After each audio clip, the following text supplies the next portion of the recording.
Hello, and welcome to this week's episode of the Vegas Gridiron podcast. Excited to be here with Kat and Chris, Corrupt Commish. Happy Thanksgiving to everyone listening. If you're tuning in right now, it's Thursday. It's a beautiful Thanksgiving day. You're sitting around enjoying yourself some turkey, some mashed potatoes.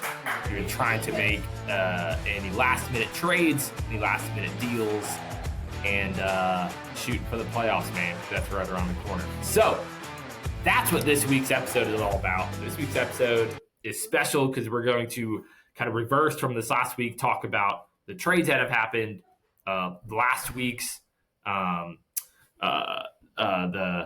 matchups that happened last week, because it's set in stone. Some people to completely out of the playoffs, moving some people. And then we're going to look ahead, have a little light touch on the upcoming playoffs. And yeah, man, I'm excited. This is going to be a good one. Absolutely, guys. Excited to be here. Yeah, I'll start the playoff preview. I'm out. Yeah.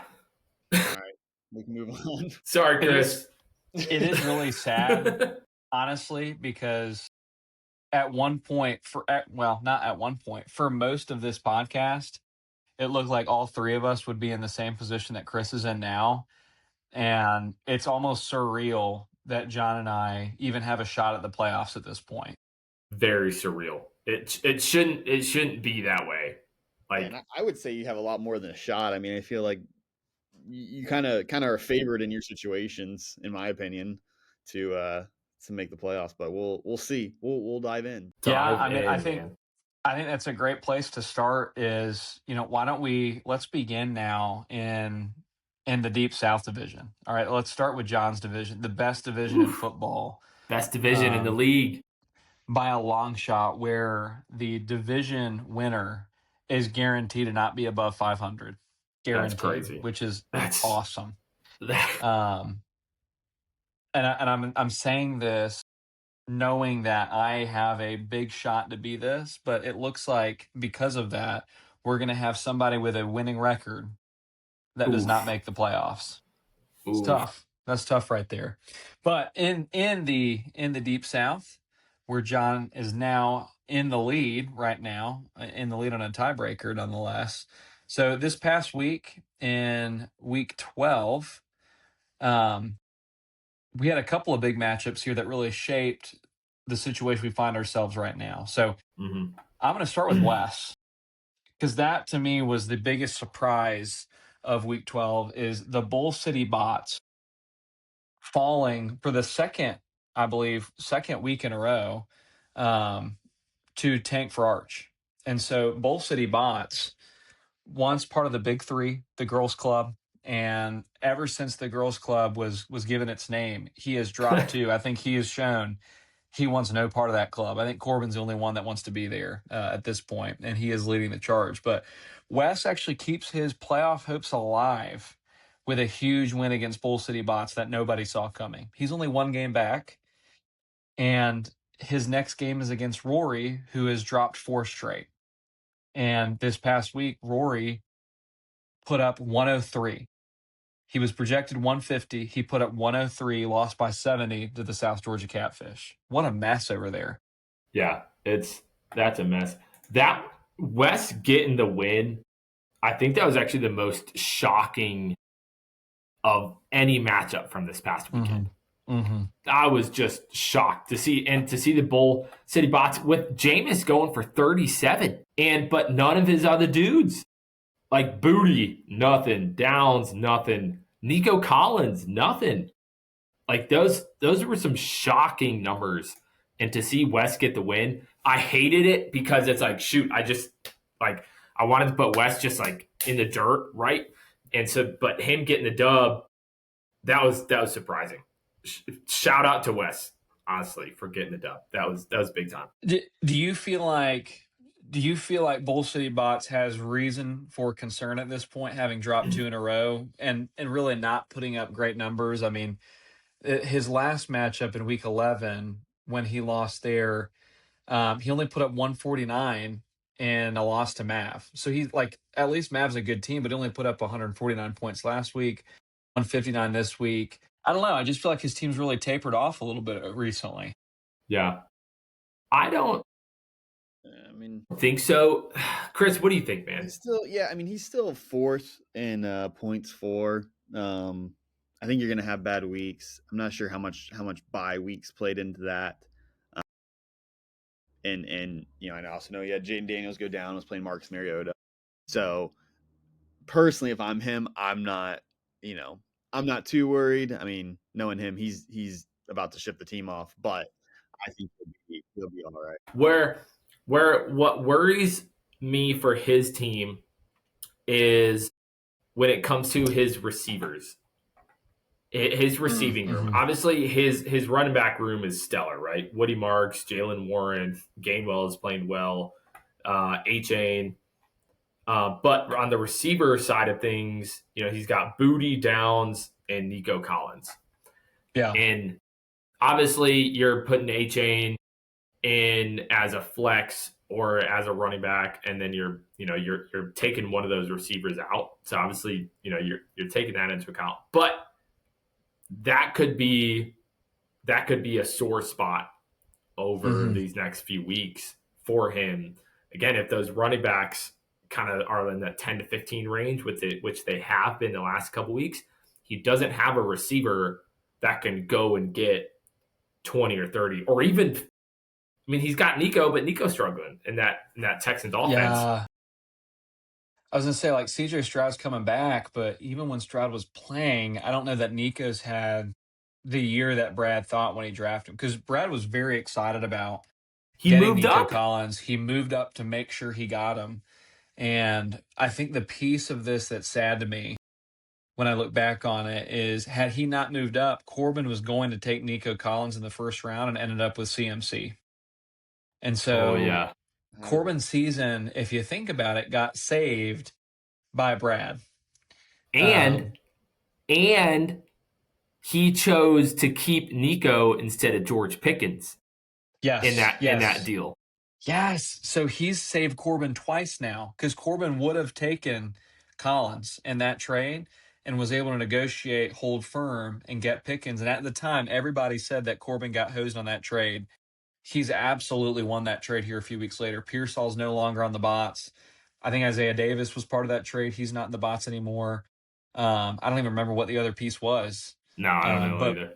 Probably not that relevant, I guess, if we can't even remember him. But it seems like Corbin getting Pickens in that move paid off dividends. That's big time. Unfortunately, as much as that's pain to even talk about. But elsewhere in the Deep South, we talked about Rory, losing. He's lost 4 straight now. And he's only 1 game back from the division lead, even having lost 4 straight. He is now the lowest points scored in the division, lower than Tank for Arch, which I feel like is really saying something there. Oof. I mean, Rory's team on paper, he's got some weapons.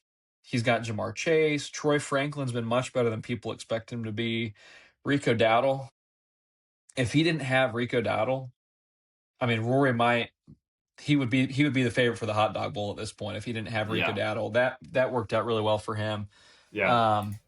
But I do feel like Rory, being the defending champ, being last place in the Deep South with a 4-8 record, I don't know, man. I don't know that he is a threat at all at this point. Like, he's only 1 game back, but I just don't see him being a threat. Like, even if he were to make up that gap, points for is the primary tiebreaker in these divisional races. And, he's like 150 points back from you, John. I mean, even if he wins a game or 2 here and there between now and the end of the season, assuming you lose out and Ice loses out, which that's not even possible. I mean, one of you's getting to 6 because y'all play next week, but it's like, I just don't see Rory being a threat, which is very surprising from where we were on draft night with his team. And even where we were a few weeks ago, people were like, someone had said like, hey, I'm putting Rory in that top 3. Like, Rory's team is killing it. Yeah. Like, that's shocking. Well, he was in 4 weeks ago when, before the losing streak started, he was 4-4, and Ice HR was 4-4. John, you were at 2 or 3 wins, and Wes was, I think, at 2 wins. Like, you guys, it seemed like you 2 were out for the count. And your win streak of the last 2 weeks has put you in a position now where you control your destiny. And I can't believe it. Like, you are right now, you have the last seeded spot in the playoffs. The challenge of that is that you're going to play the top wild card team in round one, should you end up making it. And I'll be honest, guys, I think the wild card positions right now, they're looking really tough. I think I'm more scared of the wild card guys than I am the division leaders right now. Yeah. Who right now is top of that wild card? Well, I'm glad you asked. So right now, that would have you playing against Maverick. Oof. If the playoffs ended today, you're playing Maverick in that first round, who's won 5 straight, longest win streak in the league. Yep. And that's with him not really having an RB2 at all. He's had Devin Neal as his RB2, and he's still won 5 straight. That's scary, man. And now Devin Neal is taking that RB1 role in New Orleans. Granted, a crappy New Orleans team, but still that RB1 role. Yeah. Dang. Well, and Greg Dortch, who's really come in his role in the last few weeks, especially with Harrison going down. Chris knows all about that all too well. Maverick's somebody that looks dangerous. I mean, he looks really dangerous. But before we move on completely from the Deep South, Ice HR picked up an all-important win, ended the skid, and, I mean, John would be almost a lock at this point if he had lost. But he was able to beat Big City Belief, which is not that surprising, quite frankly. Chris called it all year long. Dude is the biggest smoke and mirrors in the league. The fact that he's won 4 games, honestly, is a surprise with that team and that roster. I will say he's no longer the lowest points for. I take the cake there. So congrats to him. Do you really? Yep. That's tough. Oh, gosh. He's actually ahead of Rory and Tank for Arch as well. Yeah. Hey, way to go, DJ. You're on the up, man. Dude.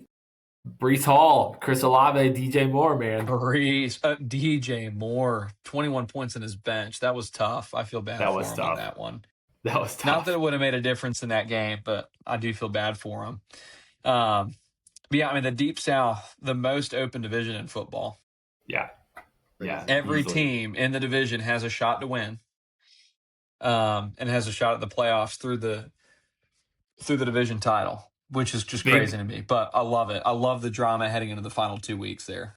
And this week playing Ice HR, oh my gosh, playing Rico, man. I mean, that is just like nerve-wracking. My stomach's like in knots with it. Yeah. Man, like, come on. This is – and, I mean, his team – I mean, he put up, what, 193 last week too? Like, he's got a team, and you put up 197. I mean, can you imagine if y'all's performances this past week were the Week 13 matchup? I mean, that would be a very nervy Monday night. This is going to be awesome. Dude, right now, Ice HR projected to win in that game, 186 to 165. I think those projections are a little bit off personally. I think it's much closer than that. I don't think that Ice HR is going to win in a blowout. I'm looking at it. I don't see any reason to believe that, but man, it's too close to call. I don't feel good picking either one of you guys in that matchup because obviously a lot at stake, but both of your teams are in good form right now. Yeah. And I think if I remember correctly, we both have dudes that play on Monday, that play on Thursday, and that play on Monday night. Like, yeah. He's got Lamar playing tomorrow, as well as Kareem Hunt, as well as Dobbs. And then I've got Wan'Dale Robinson, Devin Singletary. He's got Hunter Henry playing on Monday night. And so we've got literally spanning the whole entire weekend, Thursday to Monday night. Well, and Wan'Dale and Singletary, I mean, if last week was any indication, I mean, that could well be 30, 40 points. I mean, that could be a huge Monday night swing. Yeah. How do you feel about starting both Bijan and Algier? So here's my take on that. I like it in the sense of if they run the ball, I'm getting points. if they're near the goal line and they run the ball, I'm getting points, right? Like I like that. But I also don't love it that if they're not running the ball well, I'm not getting any points. Yeah. Like Yeah. it's a pretty boom or bust. Like if the Falcons are playing against against a team that is heavy run defense, I'm screwed. I don't know. Hedging my bets on Atlanta big time. I don't know if I should do that or not, but the good news there is that you've got the Jets against the Falcons this week, and with Kirko in there, I mean, I'll never forget last season seeing my playoff hopes literally die before my eyes as the Falcons refused to let Kirk pass the ball, but also wouldn't name Michael Penix the starter. I had him on my bench. I was ready to go that whole week. It was one of the worst Monday nights of my entire life. Rory went on to win. I had like a 70% projected victory heading into Monday Night Football, and they just would not pass the ball. They would not do it. And so Rory ended up winning, and the rest is history, I guess. But could have saved the league a lot of offseason heartache if I'd won that one for sure. But in the other Deep South matchup, Week 13, we've got Rory, Rogue Broncos, having lost 4 straight, projected to win, but just barely, 53 to 47% against Tank for Arch. That's a big one. That's a big one. The loser in that one's out. Done. The winner in that one stays alive for one more week and needing some help from elsewhere. And is the loser of mine? No, the loser of mine and Ice, we still have a chance. You still got a shot. You still get a shot. I think the important thing here to keep in mind in all of these is that points for. I mean, that is a valuable commodity at this point in the season. So you right now have an 80-point lead over Ice HR. Yeah. I need to blow out this son of a gun. You need to blow them out. So you got an 80-point lead there. You've got 150 essentially over Tank for Arch and Rory. So I mean, it would be a miracle for you to win this week and not make the playoffs. Like, yeah, you're pretty much. It'd be a real shock. Yeah. Now, obviously, we have Week 14 in the mix as well. Mm-hmm. All right, and so in week.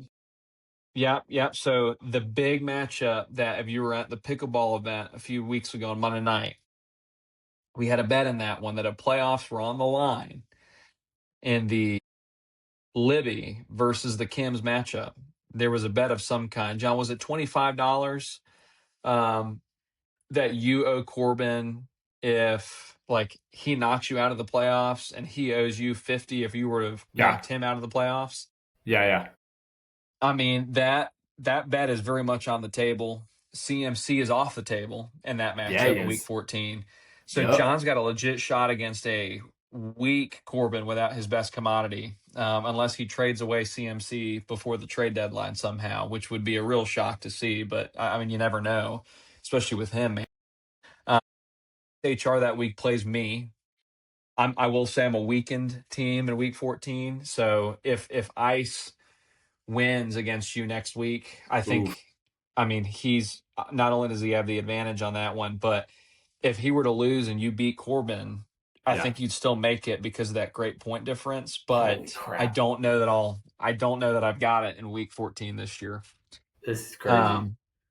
The interesting thing is actually Rogue Broncos matchup Week 14. They play a Mav who also has a couple guys out on bye. That's a weakened Mav team. I could see Rory winning that one for sure.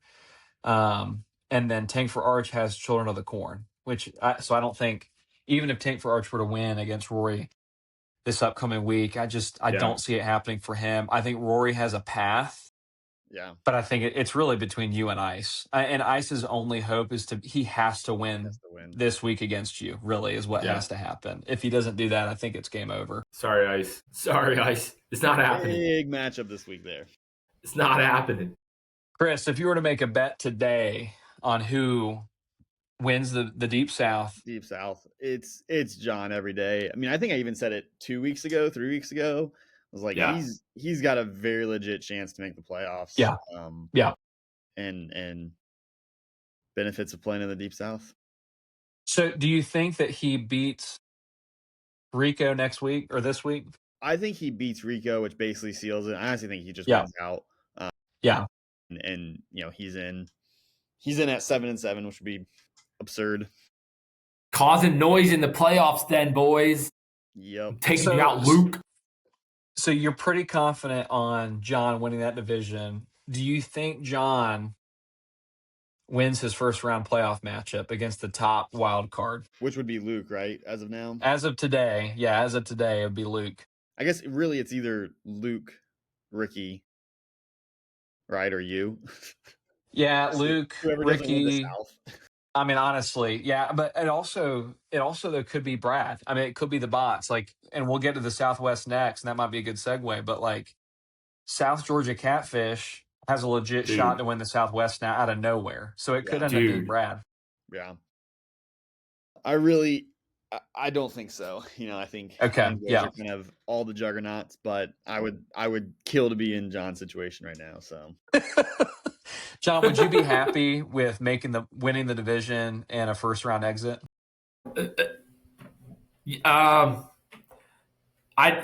Yes and no. I'd be happy knowing that where my team was and squeaking into the playoffs. Yeah, would be happy with that. But I would not be happy with losing. It's not just oh yay, cool, I made the playoffs. No, it's no, if I'm there, I'm coming for it, man. Yeah. Beginning of the season, it's horrible, happening. But at week 4, yeah, seriously. Well, heck, I mean, even in John's position, week 8. I mean, this is unheard of a position to be in, even going back to week 8 this year. And I don't want to gloss over it. John is in this position because of a massive win this past week against Knoll. How good did that win feel? Dude, if going into Monday night, I don't think I actually have had a matchup yet where going into Monday night, I don't have to worry. I think this was the first week. It felt so good. I was like, oh my gosh, this is amazing. But then there was this back in the back of my head when Jawan Jennings caught a touchdown. I was like, son of a gun. He's going to go off for 40. He's going for 40. It's over. It's not happening. But it was awesome. That was big time. Big time. Thanks to Matthew Stafford, Wandale Robinson. Big time. So that, before we fully move on, and I think because that's a big piece of that win against Knoll, is you had a pretty big trade this week where you landed Matthew Stafford after really struggling with Herbert for the whole season. I mean, Herbert held you back big time. Huge. Never showed up when it mattered. You gave up Gibbs, which is, I mean, that's a big loss, but you added Bijan. You added Stafford. Was Wandale part of that trade as well? Wandale who put up 30. I mean, that's looking like an amazing trade right now. Yeah. Ellie and I had actually been going back and forth for a long time about trying to get Stafford, and we just never found the right deal. But I knew I needed to upgrade my entire team, and I knew that in order to do that, I had to get rid of Gibbs, which I hated. Obviously, he went for 60. He's unreal. He's starting to take every touch in Detroit. And so even seeing that, it kind of dang, that sucks. Yeah. But I just knew that I had to improve my whole entire team. And if I didn't, and to be able to get someone to replace him like Bijan, I was like, all right, I can. Yeah. I can live with that. Absolutely. Well, it shook up the power rankings tremendously in my mind. And DJ, he's in a tough position. I wouldn't have made the trade if I was in his shoes, I will say. He got some guys that put up numbers on his bench from the trade, so that was good for him at least. But I do think, as far as postseason implications, I think he gave up a lot to get a little at the end of the day. And if I'm Chris right now, I'm overjoyed seeing that trade come through. Yeah, it felt good. Yeah, it felt good. No, as it should. I think, and that's the thing about your team is this is a new look team for you. It's a new look team for you. Same with Dolphin Death. I mean, it's a new look team for him heading into the playoff stretch. And man, if one of you wins the championship, I think you'll look back on that. Like, that trade will live on in infamy until the end of this league, which may that never come. So the Southwest Division, DJ, we just mentioned DJ. His team, he's in a bad position. I mean, I don't know what else to say about him. He's eliminated from the playoffs after 6 straight losses. He's essentially done the opposite of what he did last year. He started out 4-2 this year, has lost 6 straight. I don't know if that 6 straight is going to end anytime soon. I mean, he plays Noel this upcoming week, and I don't see Noel losing that one. I mean, not at all. Up against DJ. Yeah. Yeah. Seriously though. I wouldn't even call it showing up, but I mean, with that rivalry that they have, I mean, I just don't see DJ winning that one. Noel's going to make sure his guys are ready in that one. So week 12, Noel, we just talked about it, really a soul-crushing loss for his season, to lose to John, and that's now 2 losses in a row. He was 5-5. There were a number of teams that were 5-5, very much in the mix. He is on the outside looking in. He's not out of things yet, but he's on the outside looking in after his loss.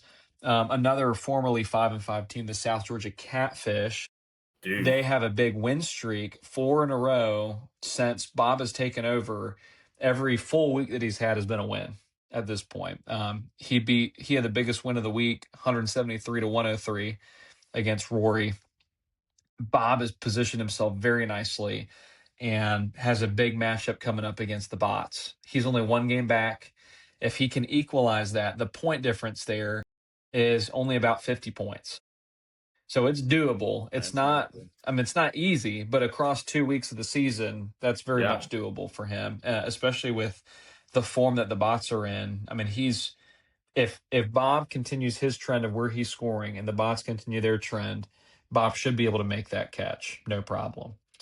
And it's really between those 2 teams right there. But the Bots we talked about, they dropped one against Tank for Arch, which if you're in a division race, you just can't do. You just can't be losing to one of the worst teams in the league. So that division is now wide open suddenly after Brad led big the whole year. Yeah. And the scenario there is, I mean, Brad's in control. If Noel wins out, depending on what Bob ends up doing, Noel could get the wild card there, right? Noel can absolutely get the wild card. A couple things that Noel needs to have happen for him to sneak in is he is behind first. He's behind Kurth, who we'll get to, but Kurth is at 6-6, so he's 1 game ahead. So he would need to catch up to Kurth, pass him. All right. And the point difference between those two, Noel's at 2,021 points, Kurth is at 2,060, 40-point difference there. That one, I don't know that I see Noel catching. Yeah. I feel like that's a good bit, and I feel the way that those teams are trending, I feel like that'd be a lot for him to make up that ground. Closer to him in points for, but not in record, is my team. So we're at 7-5, and we've scored 2,047 points. So he could absolutely catch up on that one. He would need me to lose out. He would need a win out. He would also need South Georgia Catfish to lose out. And again, Kurth, he can't have Kurth get to 7-7. Yeah. Yep. So he needs me, Kurth, and South Georgia to lose out. And then he needs to catch up the point difference there. So again, he technically is in the running, but it is very much on the outside looking in. One loss for him or wins for anybody else, and he's gone. Yeah. Yeah. Very interesting. I know he has a favorable end of the season with DJ this week, and I believe Billy Buck the final week. So yeah, I think he's gonna do everything he can, but like you said, need some help. I mean, and I will say though, I mean, when I'm looking at the remaining season schedule, so I've got the Kims and I've got ICHR. I've already talked week 14. I'm in trouble. I've got some guys missing. I could very well lose out. South Georgia has the Bots in week 13, and I don't know who he's got week 14. Let me take a look here. Oh, he's got Cox on top.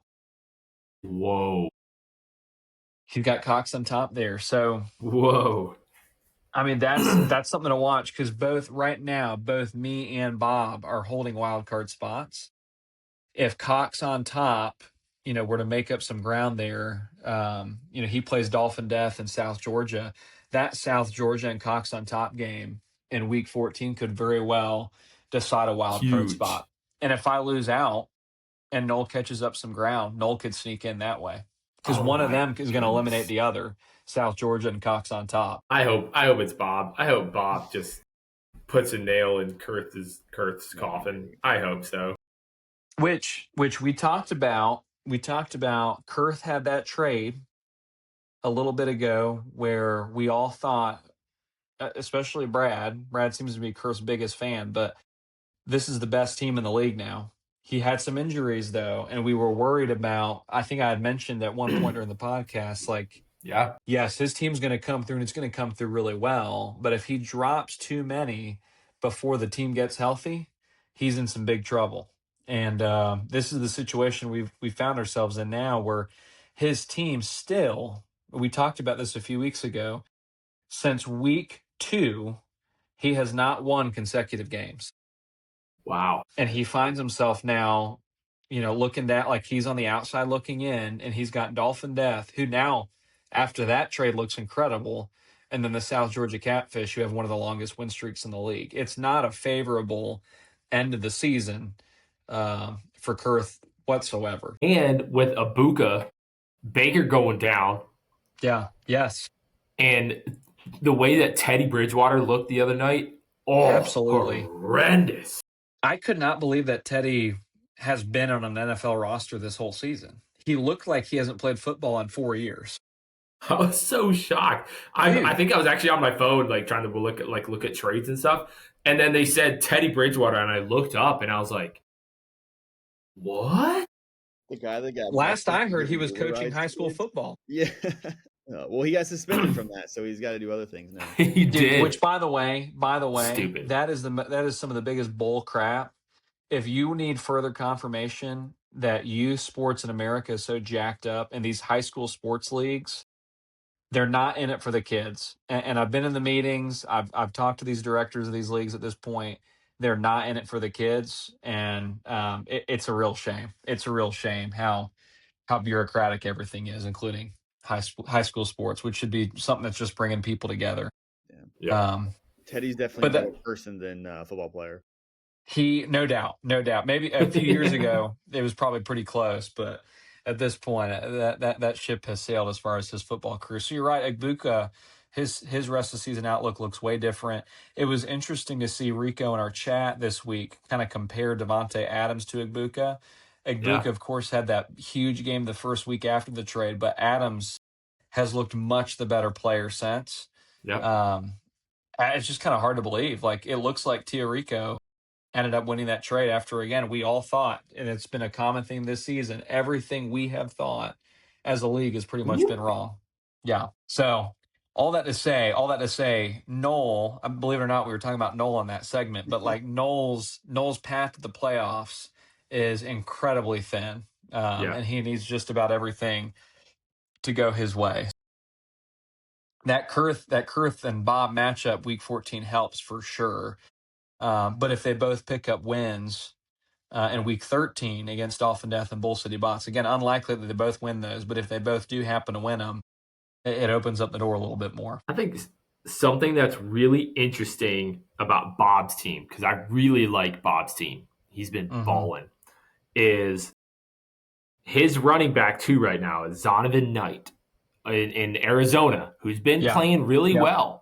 But Trey Benson is coming back to take that spot. And so what will that happen? But at the same time, in Washington, Bob's got Chris Rodriguez, who has essentially supplanted Bill. And so that'll be really interesting to see how that plays out on Bill's team. On Bob's team. From Bob. On Bob's team. Another shrewd move from Bob there. I mean, just about every move he's made. It's hard to believe he hasn't played fantasy in several years because every move he's made has been the right move. I mean, you look back and whether it's free agent acquisitions like Chris, or the trade he made with DJ that, at the time, like, it looked like a good trade, but it didn't look anything too fancy. I mean, he killed it. He killed it with that trade. And it wasn't even a bad trade for DJ, but like Bob killed it with who he got. And so it's just been really interesting to see, like, the 4 wins is deserved completely, because that team under Iceman, they were an okay team, but they were not a playoff team. And Bob has them looking like a playoff team with just a few moves in the right direction. So I think that matchup with Bull City Bots next week, or this week, excuse me, is, again, razor Huge. thin. It's Yeah. razor thin, and it is huge. But right now, I think my money's on the Catfish. Wow. I think I see him pulling off that upset. And again, I could totally see him beating Brad and then basically splitting whatever happens next week.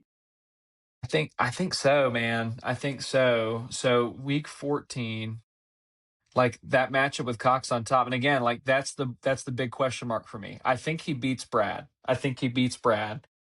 He really needs to beat Cox on top. But Brad in week 14, his matchup is Dolphin Death.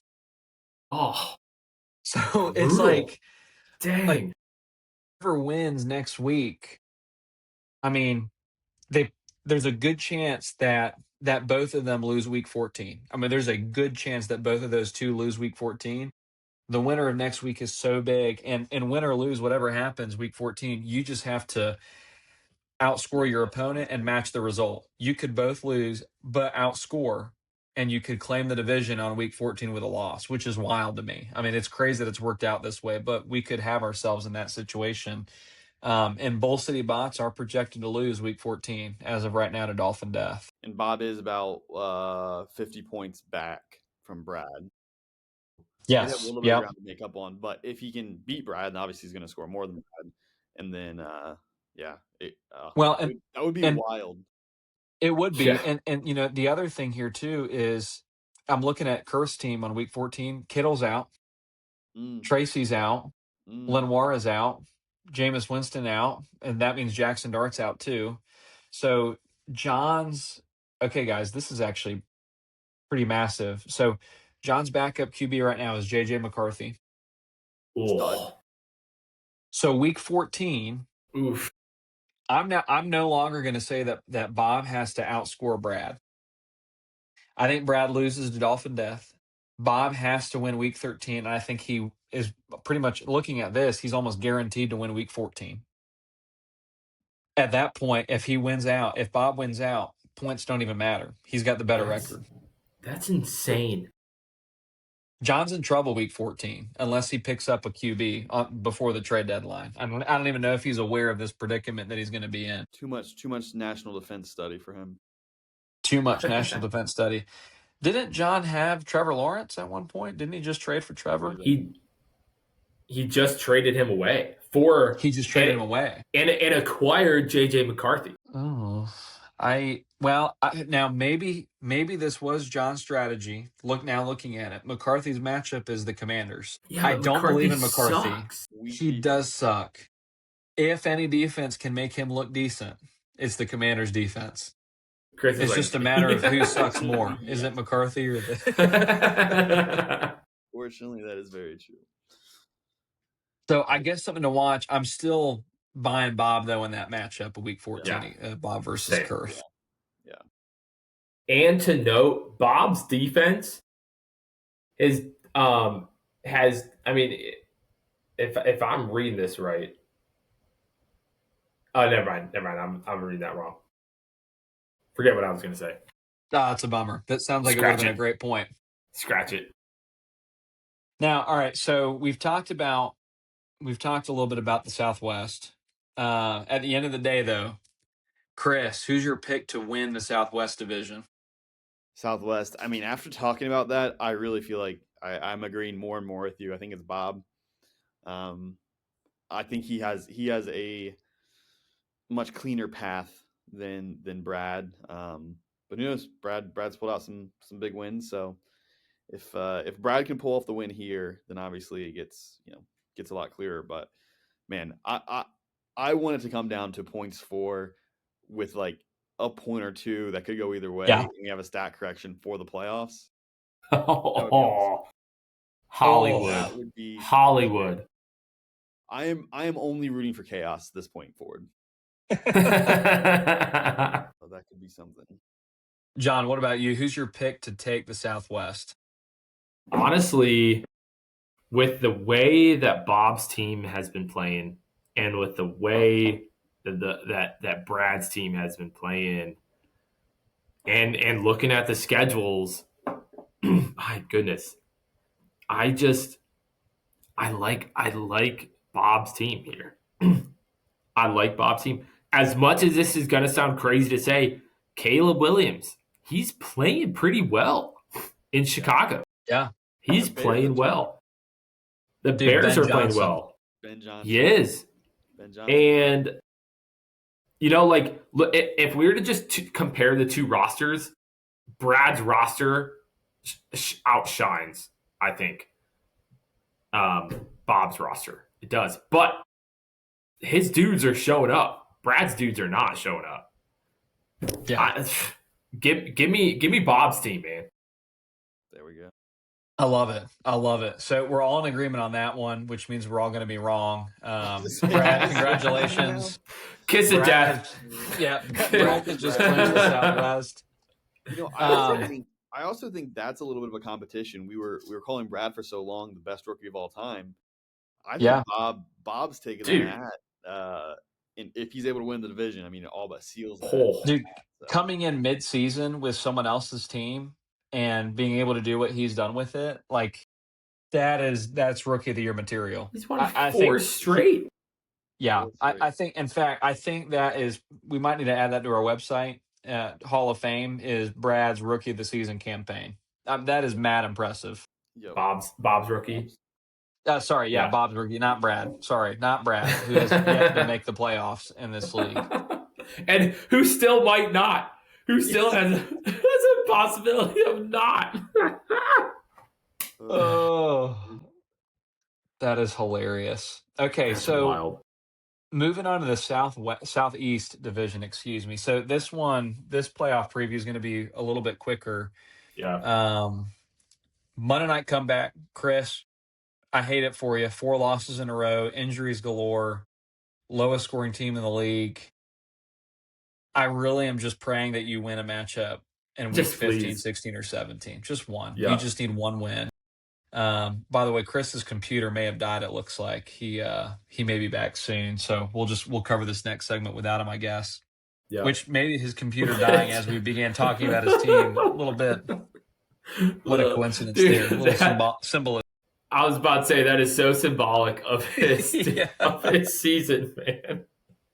That's hilarious. And then Billy Buck, and John, you said it, man. Like, to see him officially be eliminated, even still being one of the highest scoring teams in our league, it's a real shame. I hate it for him. I'm sick for him.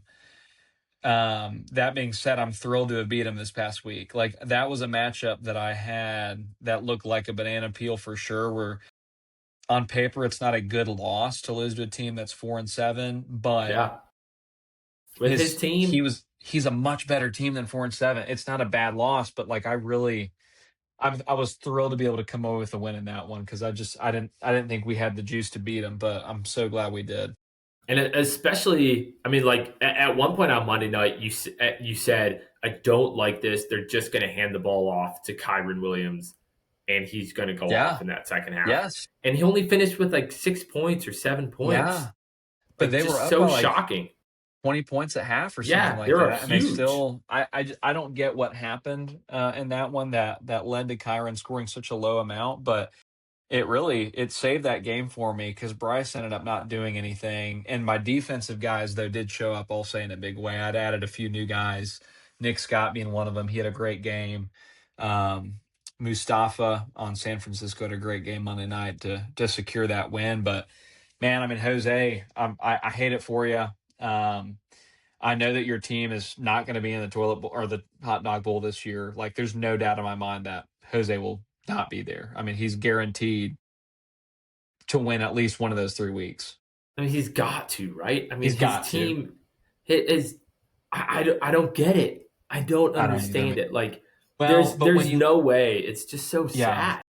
When you look at his points against, right? So 2,236 points against. And I'm looking through the rest of the league. No one else is in 2,200 range. Everyone else is 2,100. Like the next closest is 2,177. And that's Noel. But like Jose is so far beyond even that. Like 60 points over the course of a season. That's huge. That's insane. I'm just looking this, and we'll get to this, but Corbin being the number 16 team in points against with only 1,883 points against. Luckiest. I think, James, who did you say? Number one points for, though. In his humble defense. Chris, why are you defending him, man? Stop it. It's Corbin. You know we're talking about Corbin. You don't have to, Chris. We're talking about someone else. No. James, you said earlier something about a smoke screen. Someone in the league. I can't remember who you mentioned. I think that's Corbin. I do. You think so? I do. And we'll get to it because it's not as, but I do. Just throwing that out there. But I can't wait to get into that. So we've talked a lot about Cox on top already. All right. And what they have going on the next 2 weeks versus Dolphin Death this week. And versus the South Georgia Catfish. Dolphin Death, like equally difficult schedule. He's got Cox on top. Huge game. Ginormous game. He's got a 70-point lead over Kurth right now in points for. He's got a 1-game lead. He can lose next week to Kurth, beat Brad, and he'll be fine. He can lose next week to Kurth, lose to Brad. And if Kurth loses to Bob, I think he's okay. I mean, I think my money is on Dolphin Death to win that division. I think Kurth losing to Mav, when Mav had a down week, he just couldn't capitalize. I think that loss is huge, and he couldn't afford to have that happen.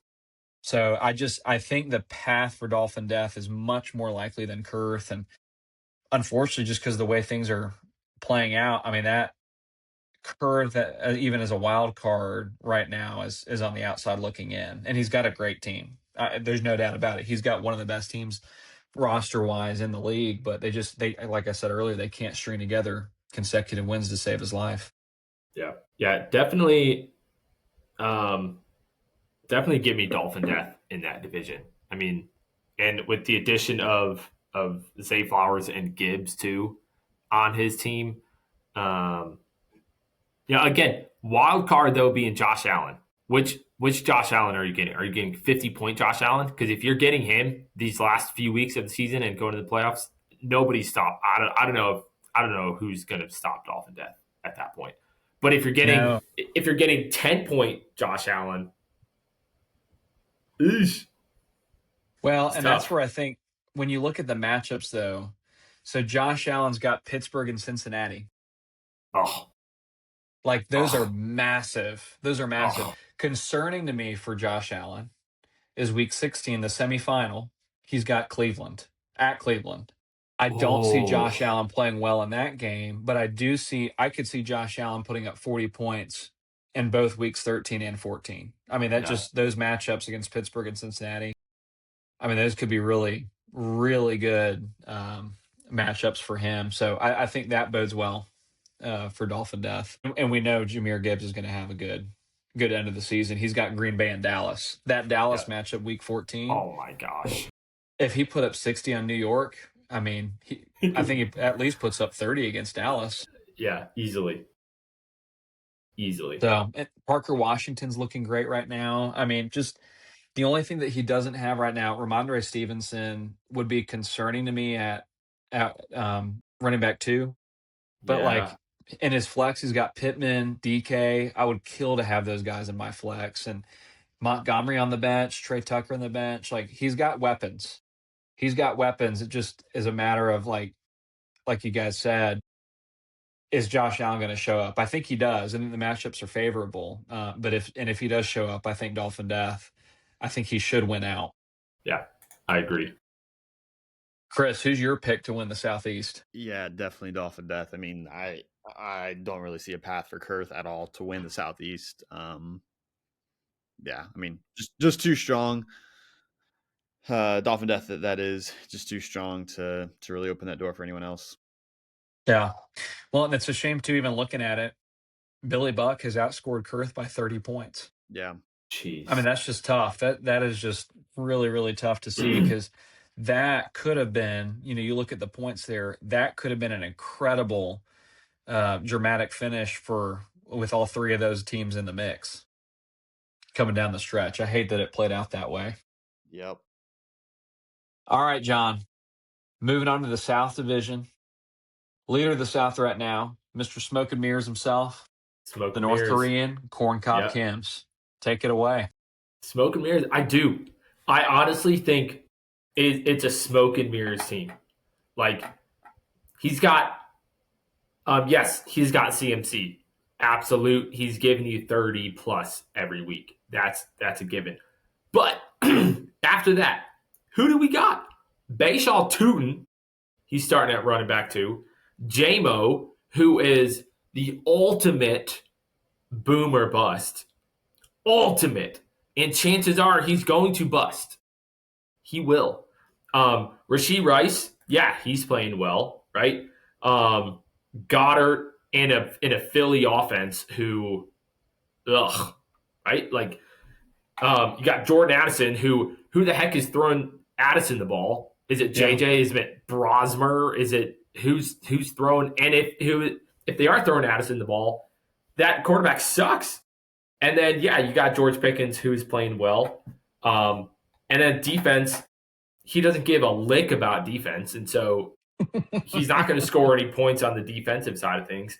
And so really, when you're looking at his team, you're like, dude, he's like, there's only 2 or 3 guys that are really scoring points for this team. Outside of that, but yes, he does have the most points for. I'll give that to him for sure. But I just look at that team and I'm like, there's no way. Allow me to play devil's advocate to your argument. And Chris said it earlier, and I think it is worthy of being in this discussion. He is the league leader in points scored. Yep. And to your point about defense, he is the lowest defensive scoring team by like 60 points, which, praise God, I would have been pissed if he somehow had like a top defense.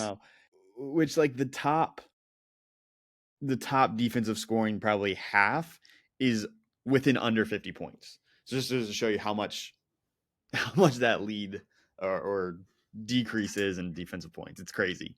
But again, he's the top scoring point, so his offense is firing hot. Chris, who's the top scoring defense in the league, or like top 3? Yeah, so just it goes, curious. It's kind of interesting. Wes, Maverick, and South Georgia Catfish. So when we had Luke on the beginning, he said he focused on defense, and sure enough, we're kind of seeing that one coming through. And then, so yeah, those are the top 3. I find value in defense. I think Corbin has employed this strategy now for 4 years, and it's paid off once.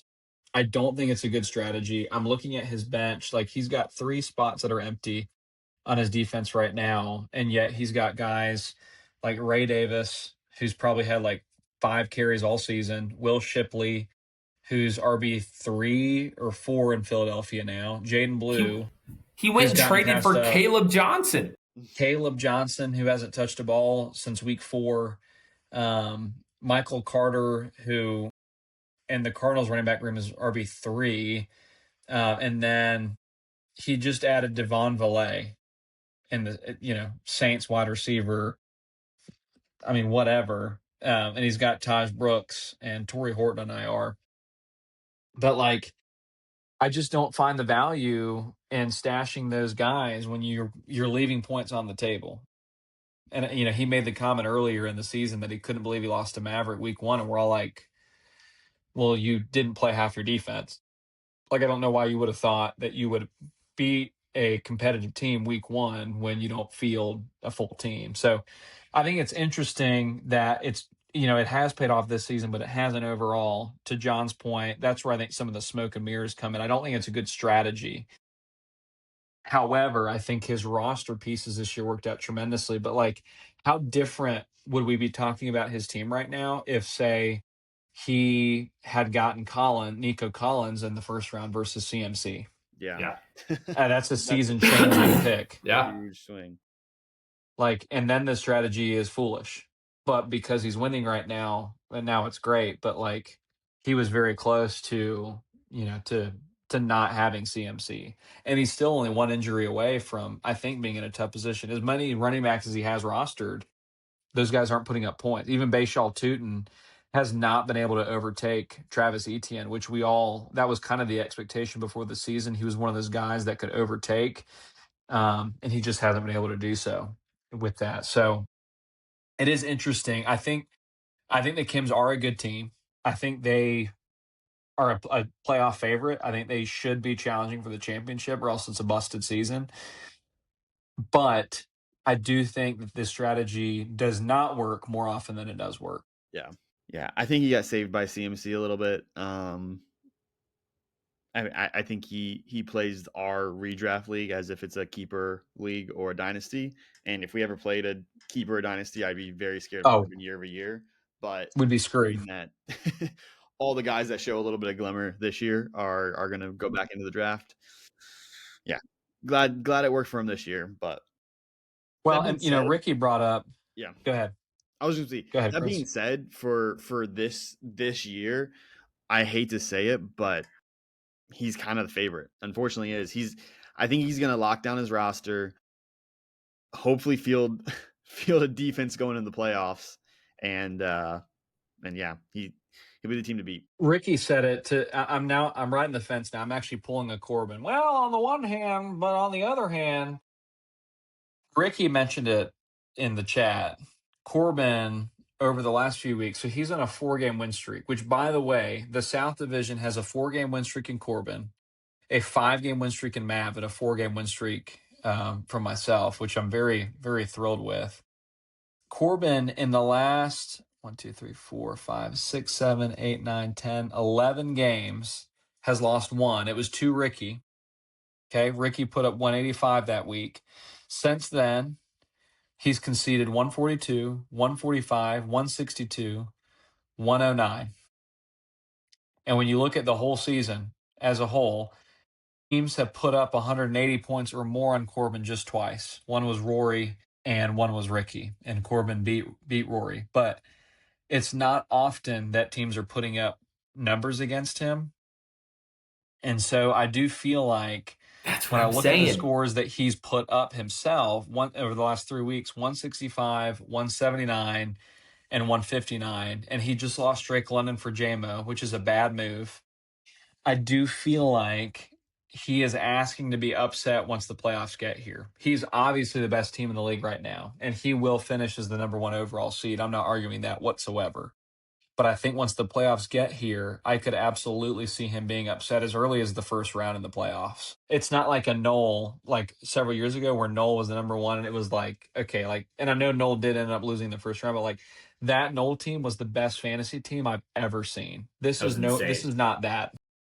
Yeah. No, I 100% agree. I was looking at his schedule over those last number of weeks last night, and I was like, bro is playing against teams that are putting up anything. Like anybody could beat these teams. Like anybody could be riding this long win streak that he is. And I just think once you get into playoffs and he's playing against these better teams that are going to be putting up 180, 190, I just think looking at his team, I'm like, it doesn't hold a candle to it. It doesn't. So do you think that he wins the division? He's only got a 1-game lead on Luke. He plays me this week. Luke is going up against Children of the Corn. And then after that, he's got you. So he's got 2 potential playoff teams that he's playing over the next 2 weeks. And what's Luke's? Luke has Children of the Corn, and who does he have next week? That's a great question. Let's see here. He's got Rory. Okay. I mean, I honestly could see Luke taking the division. I think Luke's team is well more rounded. Obviously defensively he's crushing it. Offensively, he's got some really good pieces too. Yeah. And he's got a really tight one against Children of the Corn this weekend. Yeah. But if he can get over that one, I think he wins next week. Again, I know he's got some buys next week. But I like, and I'm not just saying this because, me and Corbin, whatever. Like I'm saying this honestly, looking at the teams, and I like Luke's team better than Corbin's. I do. I love that so much. It's so on brand. It is. Looking at his team, I'm like, I hate Corbin's team. I hate it. Yeah. I love that so much. Chris, how do you see the South playing out? And Ricky is technically not out of the equation. It doesn't seem likely.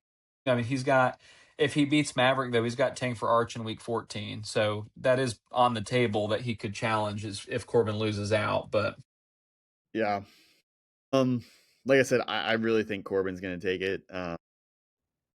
He just needs one win to kind of solidify that for sure. I mean, yeah, I don't know. We'll have to see come playoff time, but he's been a powerhouse and he's pulled out wins against great teams like myself when he shouldn't have. Tough to deny that. Yeah, I mean, I think I agree with you. I think Corbin takes it. Here's how I kind of see all this playing out. So I think Ricky's going to go. I think Ricky goes 1-1. I think he beats Wes, and I think he loses to Luke. Let me look at that matchup first, actually, before saying that. I'm basing that off of just kind of how I feel, but I need to look at. See y'all. All right, hey, see you, Chris. Thanks, Chris. Yeah, I mean, it doesn't look like there's major buys for either team, which is great. Yeah. I think Luke pulls it off just barely. I mean, that is a razor tight matchup. The projections even echo that 190.8 to 190.2. Yeah. So, but I do think I'm going to pick Luke in that. So I think Ricky finishes the season out with a really respectable 9-5 record. Yep. I think Luke also goes 1-1. I actually think Luke loses to Rory in week 14. I think his team, he does have, a little bit of guys that are going to be off there. Drake May, Stephon Diggs in particular. I think losing that stack is going to really hurt him. Tyler Newbin, who's a great DB, and again, we know that Luke values his defensive guys, and he's also got Nick Scorton there as well from Carolina, who's not quite as big a loss as the other three guys, but I think he goes 1-1, finishes 10-4, great record. I mean, great season for him. Incredible. And I think Corbin, man, it's coming down to my game against him.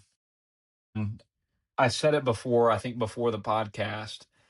I really feel like I'm going to lose to ISHR week 14. I have to beat Corbin this week. I have to beat him. I need to get that 8th win. It has to be this week. I think I do beat Corbin this week. Knock on wood. And I'm knocking, believe me. But I think Corbin against you, John, he's got no CMC. He'll have empty defensive guys because he's not going to give up these bench guys before the playoffs. Right. He's going to give them up at least maybe during the playoffs, if maybe not even then. But I think I could see Corbin potentially losing out, but still winning the division just because of how results go elsewhere. But it would certainly be interesting if, Luke were to win next week, go into week 14, level with Corbin, just needing a win against Roy to take the division. That could certainly be a scenario that I see happening, and that could make things really fun heading into week 14, because Corbin potentially sliding to that first wild card spot could mean that you rematch him in the first round of the playoffs. I beat him. I'm telling you, smoke and mirrors. If that happens, I'm beating him. I'm sending him home. Oh, Hollywood can't write a better script. That'd be incredible. What a scenario, man. I mean, I'd be beyond stoked. I'd be beyond stoked to see that happen. So, John, let me ask you this before we wrap. We've now previewed every division, and obviously we have guests talk about their top three and bottom three. I would love, though, if you could give us your bottom three teams, but then also give us your 8 that you think are going to the playoffs. All right. Bottom three teams. Bottom three, I think we're looking at DJ, Chris, and I think DJ, Chris, and Rory. Yeah. I think I'm looking at bottom three. Yeah. Who of those three, who do you see eating the hot dogs? I'm going to be honest. I hate to say this. He's our fellow compadre on here. I could see. I think right now, I think Chris is probably my favorite. I worried for him when I saw him trade away Joe Burrow after finally waiting for him to get healthy. I worried when I saw that come in today. And KW9. Yeah. For JJ, I was like, oh, my heart kind of sank a little bit. Yeah. My heart sank. Agreed. So that's who I'd put my bottom three, and then I think he's leading there to take it. What about you? You got a bottom three? Yeah, I think my bottom three, Chris has to be in that conversation. DJ has to be in that conversation. I feel like Wes is probably in the bottom three for me, but it's very close between him and Rory for that bottom tight spot. Yeah. As far as who will eat the hot dogs, I think it's Rory. I think we have the first ever championship to bottom. Yes, I think it's Rory. I'm looking at his team. He needs Rico to have big games. He needs Jamar to have big games. And I think Jamar can do his part, but I worry about Rico Daddle for the rest of the season, just especially after Monday night, just knowing what our play calling looks like and what's in store for the Carolina Panthers. I just worry for him. I think it could end up being Rory. That'd be nuts to go top to bottom. Yeah. Oh, man. All right. I'm going to say my 8, not necessarily in this order, but 8 to make playoffs. We're going Corbin. We're going Luke. We're going Ricky. Let's see. I'm going division. We got Elliot. I'm taking Bob in the Southwest. Taking myself in the Deep South. So there's 6. I think the last 2 spots, I'm giving you a spot. I like your team. Your team's rolling. Your team is rolling, dude.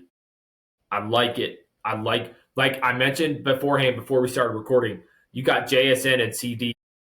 Yeah. And Hembo is coming on, man. And I like your team. I really like your team. So, and then I think that other spot, I'm giving it's gonna be tight. I'm gonna give to Brad. Yeah.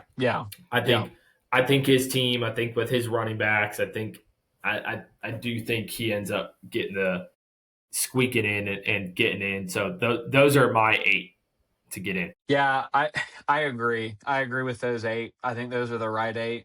I've got winning the divisions. I've got the Kims. I got Dolphin Death, South Georgia Catfish, and Plax. And then the wild cards, it's the South Division, 3 of them. And then Bull City Bots getting that final wild card spot. I think for John, it's just a little case of too little too late for him, unfortunately.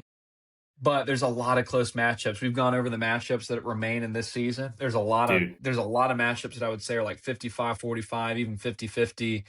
You know, we made picks tonight that went one way, and we're proceeding with confidence on those, but we can't be that confident in any of these matchups.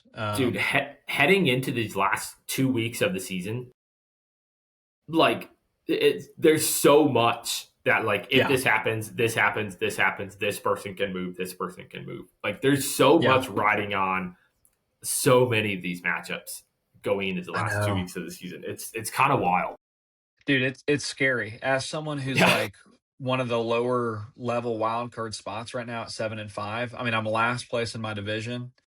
Sleeper says I'm ranked 6th in the league right now, but like I am so nervous, and I was so nervous at playing Jose, and I feel the same way against the Cams this week. Like that is such a big matchup for my team. We just have to win. If I do lose that, I'm going to be extremely nervous heading into week 14. I'm going to need some other results to go my way. My goodness, I cannot freaking wait for games to start tomorrow, man. Like, and to see, because a lot, those early games, there's some big names playing in the Thursday games, and like that's a tone setter. Yeah, for the rest of the weekend. Well, even Friday, like we've got at least one game Friday, the Bears and Eagles. Oh, that's I don't know if we have a second game Friday, but I know we've got the Bears and Eagles. And so, like, we're going to be having games throughout the weekend. This is going to be a slow burn in week 13 until Monday Night Football. How painful. Painful for brutal, some, man. Painful for some, beautiful for others. Like, this is well, and what's going to be fun to think about is the teams that are up big after Thursday that slowly lose it over the course of the rest of the weekend. Oh my gosh. Because we could have that scenario with there being 4 games played, between Thursday and Friday. I mean, you could be in a great spot, and then as Sunday and Monday get here, it all slips away. And I wonder if we'll see any panic trades happen. I think we will. I think we've seen, my gosh. Today's had a number of trades already. Yeah. I think we're going to see some panic trades from teams that don't need to panic. Yep. All right. I mean, I think we've got a few teams that are really looking really good right now that are in the playoffs. And I think for whatever reason, they're going to panic. They're going to feel like, what can I do? Because you're always asking yourself, how can I improve? Trade deadline's here. Once that passes, you're stuck with your team. Do you like where you're at?